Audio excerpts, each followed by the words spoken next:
Honda CB 650R e CBR 650R, manca veramente poco all'inizio della prova, siamo a Marsiglia, come vedete il tempo è abbastanza critico, c'è vento forte, previsioni di pioggia, ma non c'è problema, tra poco si parte. Le moto sono nuove, ci sono parecchie novità sul fronte estetico della dotazione, ma il punto di attenzione principale sarà sulla frizione a gestione elettronica e-clutch. Infatti tutte le moto che proveremo, quindi sia la naked che la carenata, hanno la frizione a controllo elettronico e-clutch.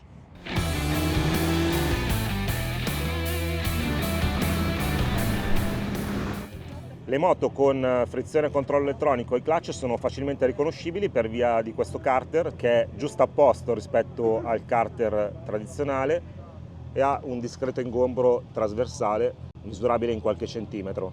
Il sistema funziona così: una volta acceso il quadro, l'e-clutch è già attiva come indica una spia sul cruscotto. Senza tirare la leva della frizione si innesta la prima marcia e si modula l'acceleratore con l'intensità che si definisce in modo da partire più o meno rapidamente. La gestione elettronica permette di evitare lo spegnimento e di procedere senza sobbalzi. Quindi la nostra sensibilità che di solito utilizziamo per rilasciare la frizione la trasferiamo sul lato destro, quindi sulla manopola dell'acceleratore, e l'acceleratore modulato, nel modo in cui decidiamo di farlo, permette di partire senza strappi, senza sobbalzi.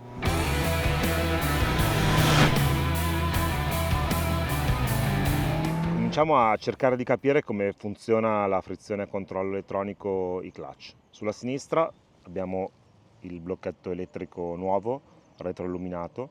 Accendiamo il motore normalmente. Vedete sulla destra la spia verde è quella che indica il fatto che l'e-clutch è attivo, quindi la situazione di partenza standard per la moto dotata di questo dispositivo. A questo punto, senza toccare la frizione, inseriamo la prima marcia. Abbiamo un'indicazione sempre con la spia verde accesa, quindi clutch presente, prima marcia inserita. Possiamo anche da fermi cambiare marcia, ad esempio mettere seconda, terza, quarta.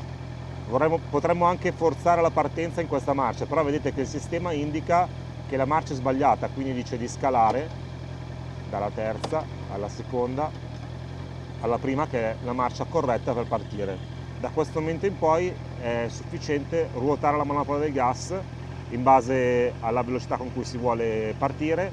Il sistema gestisce tutto, evita lo spegnimento ed evita anche i sobbalzi. Una delle differenze tra la versione con cambio manuale e quindi con la possibilità di mettere optional quick shifter e la versione con i clutch è la funzione della cella di carico. Infatti in questo caso la cella di carico posta all'estremità dell'asta regola l'intervento dell'e-clutch in un modo peculiare, cioè non attiva come nel quick shifter il taglio di iniezione e accensione soltanto, ma in questo caso attiva tutto il complesso di algoritmi. In particolare può anche essere regolata la sensibilità di questa cella di carico, quindi quanta pressione deve essere esercitata sulla leva per ottenere il risultato della cambiata, quindi tra soft, medium e hard. Tra l'altro la regolazione può avvenire sia per la scalata sia per l'innesto delle marce superiori, quindi nei due sensi. La regolazione della forza da applicare sul comando del cambio, quindi in sostanza della sensibilità della cella di carico collegata, si effettua tramite il blocchetto elettrico di sinistra. Entrando nel menu che si trova a destra abbiamo le varie opzioni. Entriamo in questa modalità di impostazioni, abbiamo Honda e-clutch. Qui possiamo disattivare il sistema, quindi acceso o spento, oppure regolare la resistenza in salita e in scalata. Così il sistema invece viene completamente spento, escluso.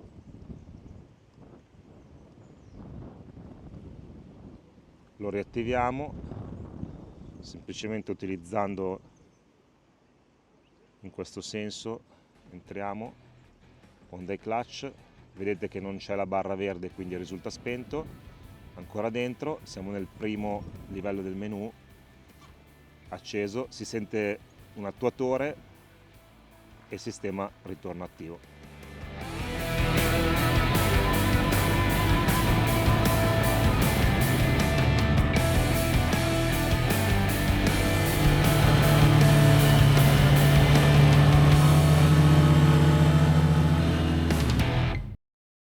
Shift point significa che possiamo accendere o spegnere l'opzione che segnala sulla strumentazione il numero di giri a cui è consigliato cambiare, quindi possiamo regolarlo tranquillamente.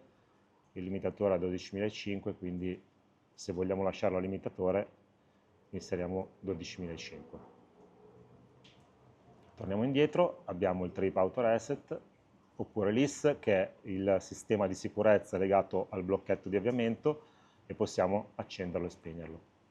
Torniamo invece al menu principale. Qui abbiamo Display Type, quindi possiamo scegliere tra 3 opzioni grafiche. Possiamo definire se la regolazione della luminosità avviene in automatico o in manuale. Il background, quindi nero, bianco o automatico, che quindi si regola in funzione della luce esterna, diventa nero al buio. Le informazioni preferite da visualizzare, quindi visualizzare sempre quelle che ci interessano di più.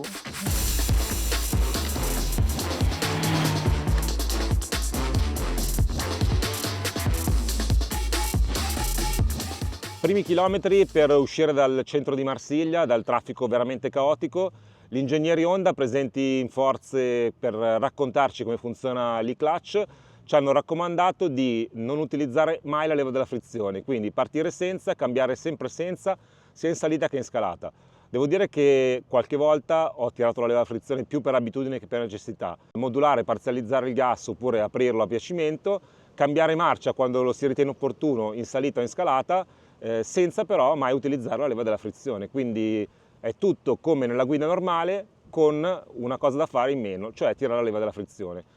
Funziona tutto in modo molto fluido, quindi il sistema mostra una messa a punto generale veramente ottima. Non mostra controindicazioni, nel senso che dopo pochi chilometri non ci si rende più nemmeno conto di avere questo sistema in più. Nella guida l'ingombro del carter dedicato all'e-clutch non si sente più di tanto, si avverte soltanto se si mette il piede molto avanti sulla pedana, quindi si comincia, diciamo, a sentire che è vicino il carter e magari in qualche momento lo si sfiora.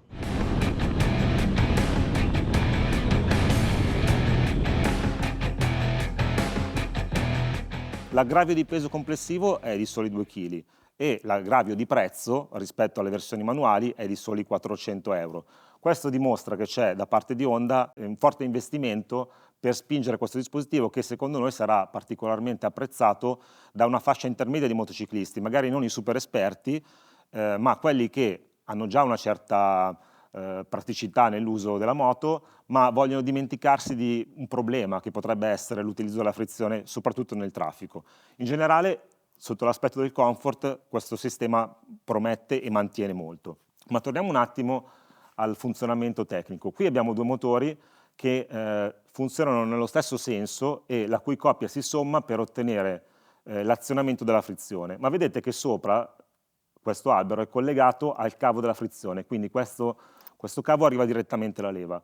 In questo modo, con un sistema molto ingegnoso, tirando la leva si disconnette tutta questa parte, quindi la parte, diciamo, elettrica, questi ingranaggi, quella elettronica, e quindi il pilota ritorna in controllo. Secondo Honda, l'e-clutch mette insieme quindi i vantaggi del cambio manuale in termini di gusto di guida con la praticità e il comfort del DCT, che è un'altra delle innovazioni tecniche Honda che hanno segnato gli anni precedenti.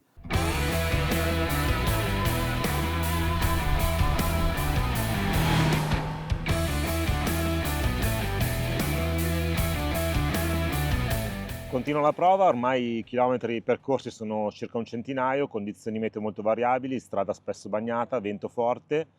Le impressioni sono essenzialmente confermate, cioè il sistema e-clutch funziona in modo molto fluido, facile da utilizzare, immediato, ma richiede un passaggio logico, perché essenzialmente noi siamo abituati tutti da motociclisti a modulare l'utilizzo della leva a sinistra, quindi quella della frizione, mentre invece in questo caso bisogna imparare a modulare l'acceleratore, o meglio, a modularlo meglio, perché quando funziona con l'e-clutch è modulando l'acceleratore che si riesce a ottenere una risposta più o meno fluida in partenza. Invece quando sei in movimento tutto diventa più facile, perché ci si dimentica completamente della frizione, si cambia in scalata oppure nell'innesto delle marce superiori senza pensarci nemmeno e la cosa è risolta. Il vero problema insorge quando ci si ferma, cioè bisogna considerare che appunto tirando la frizione si disinnesta il sistema e quindi poi rilasciandola non c'è più il clutch funzionante, per cui la moto potrebbe spegnersi. Probabilmente questo sistema piacerà a un'utenza, diciamo, di fascia media, nel senso che il motociclista più esperto tende da una parte a sentirsi molto padrone della moto e quindi a ritenere che le proprie scelte a livello anche di gestione del cambio della frizione siano sempre quelle ideali. Dall'altra magari è un po' più restio ai cambiamenti. Farebbe male però se scegliesse questa strada, diciamo, di optare per il cambio solo manuale, perché in realtà l'e-clutch non comporta nessun limite di funzionamento, non toglie assolutamente gusto di guida, aggiunge soltanto 2 kg e un piccolo contributo economico di 400 euro e quindi potrebbe essere la soluzione ideale per molti motociclisti. Quelli che lo apprezzeranno di più sono sicuramente coloro che magari hanno un po' meno esperienza, magari usano la moto molto in città, per cui avranno un beneficio in termini di comfort molto importante. Non a caso il sistema esordisce su moto che hanno diciamo una destinazione di motociclisti anche neopatentati, per esempio entrambe possono essere depotenziate a 35 kW per patente A2, quindi una fascia di motociclisti che magari vuole ancora imparare, vuole crescere e utilizza appunto molto le moto in città.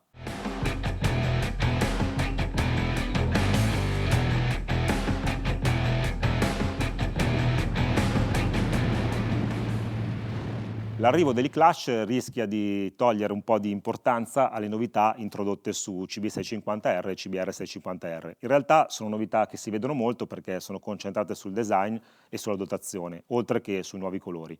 Le moto dal punto di vista della ciclistica, del motore e dell'elettronica sono identiche, naturalmente cambia la posizione di guida che sulla CBR vede i semimanubri ancorati sotto la piastra di sterzo, mentre invece la CB ha una posizione di guida decisamente più comoda e paradossalmente anche più sfruttabile nell'utilizzo sportivo. Il telaio in acciaio è stato alleggerito perché non ci sono più le maniglie per il passeggero, sostituite dall'appiglio sulla sella, quindi un po' meno facile da utilizzare, però sono 450 grammi in meno.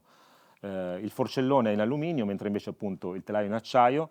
Sono state fatte modifiche sulle sospensioni perché la forcella Showa Big Piston ha una molla di differente durezza, quindi un po' più morbida, ma è aumentato il sostegno idraulico. Cambiamenti anche nella fasatura di aspirazione per avere più coppia. Per la CBR 650R cambiano anche i condotti di aspirazione che portano l'aria da questa zona frontale fino all'airbox. Le modifiche non hanno snaturato le caratteristiche delle moto, che sono sempre entrambe facili da guidare, in particolare la CB proprio per la posizione di guida, un po' più accessibile. L'erogazione, come su tutti i 4 cilindri in linea, è particolarmente interessante ai medi regimi, mentre invece nella parte, diciamo, nella prima fase dell'erogazione è ovviamente un po' più vuoto, però il motore è molto elastico e permette di divertirsi, anche se la potenza massima è di 95 cavalli. Pur essendo disponibile nella doppia versione manuale o i clutch, Honda crede molto nella dotazione di superiore livello, quindi punterà forte a livello di vendite sulle 2 versioni di CB650R e CBR650R dotate di clutch. Credo anch'io che sia la scelta migliore perché il senso di questa innovazione si adatta perfettamente a questa tipologia di moto, dove le prestazioni non sono eclatanti, ma sono comunque buone. La facilità di guida è un valore importante e lo è anche il comfort, soprattutto sulla CB. Quindi buona parte degli acquirenti di questo modello potrebbero trarre un reale beneficio dall'utilizzo dell'e-clutch. Gli aspetti negativi potrebbero essere il peso, però in modo molto relativo perché sono soltanto 2 kg in più su un peso che per esempio per la CBR è di 211 kg, quindi da 209 a 211, una percentuale veramente trascurabile.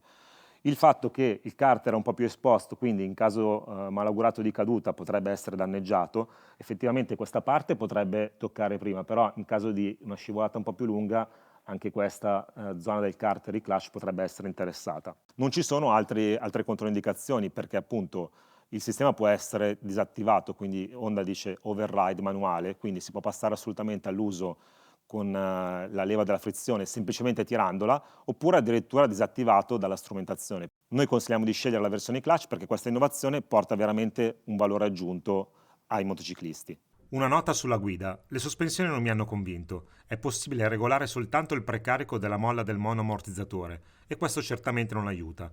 Come del resto non hanno aiutato gli pneumatici Dunlop Road Sport 2 di primo equipaggiamento, specialmente sul bagnato che abbiamo affrontato nel pomeriggio del test. Sul fronte del comfort ho rilevato vibrazioni fastidiose tra i 6-7 mila giri indicati, specialmente su pedane e manubrio. Le due nuove Honda sono in arrivo nelle concessionarie. La CB650R costa 9.190 euro con i clutch e 8.790 euro con il cambio manuale.